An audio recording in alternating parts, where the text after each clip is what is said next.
আসসালামু আলাইকুম। আমার হাতে যে মোবাইল ফোনটা দেখতেছেন, এই মোবাইল ফোনটার মাউথ স্পিকার লাইন নিগিল সহকারে উঠে যাচ্ছে। এটা কিভাবে কাজটা করব, কিভাবে হবে, কিভাবে সমাধান করব, ভিডিওটা স্কিপ না করে ভিডিওটার সাথে থাকুন। যদি এই ধরনের সমস্যাগুলি পড়ে থাকেন তাহলে ভিডিওটা দেখে থাকলে হয়তো বা আপনাদের উপকারে আসতে পারে। আমি ভালোভাবে সোল্ডারিং করে নিচ্ছি, করে নিয়ে জাম্পারটা কোথায় থেকে দেবো, কোথায় থেকে কাজটা হবে, ভিডিওটা গুরুত্ব সহকারে দেখুন। যদি ভিডিওটা একটু হলেও দেখে উপকারে আসে, শেয়ার লাইক ফলো দিয়ে পেজটার সাথে দেখবেন।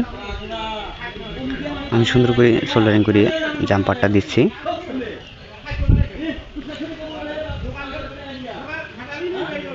আমি জাম্পার দিচ্ছি, আমি কারেকশনটা ভালোভাবে সোল্ডারিং করে নিয়ে আপনাদেরকে দেখাচ্ছি। কাজটা হলেও কিনা সেটাও দেখাচ্ছি আপনাদেরকে। উনি বাসার মধ্যে কাজটা করে যায়, এইরকম প্রবলেমের মধ্যে পড়ে গেছে। উনি আমার কাছে এসেছে সমাধানের জন্য। আমি সুন্দর করে কাজটা করে দেব। আমি সমানভাবে বসে দিচ্ছি এবং পরবর্তী যেন ছুটে না যায় বা ছিঁড়ে না যায়। ভিডিওটা গুরুত্ব সহকারে দেখুন। চার্জিং সকেটটারও সমস্যা, ওটারও সমাধান করে দেব, দিয়ে প্র্যাকটিক্যালি কাজ করে আপনাদেরকে দেখাচ্ছি। চার্জিং সকেটটার পাগুলে ভালোভাবে সোল্ডারিং করে দিচ্ছি।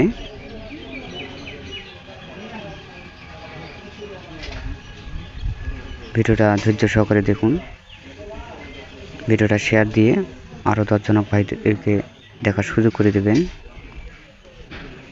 আমি ভালোভাবে চার্জিং সকেটের পাগুলে সোল্ডারিং করে নিচ্ছে, করে নিয়ে ফিটিং করে আপনাদেরকে দেখাচ্ছি।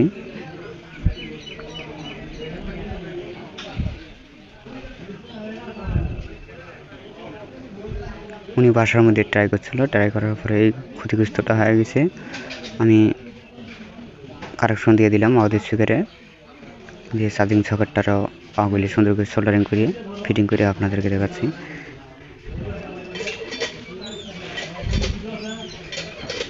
সোল্ডারিং করা পর্যন্ত অপেক্ষা করব।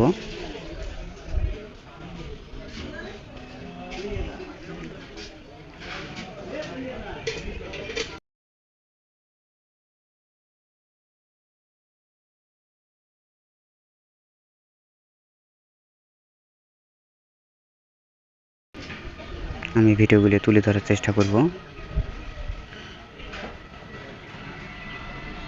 সোল্ডারিং করা শেষ, আমি ফিটিং করে নিচ্ছি। ফিটিং করে নিয়ে আপনাদেরকে দেখাচ্ছি। চার্জিং সকেটটার সমস্যা সমাধান হলো।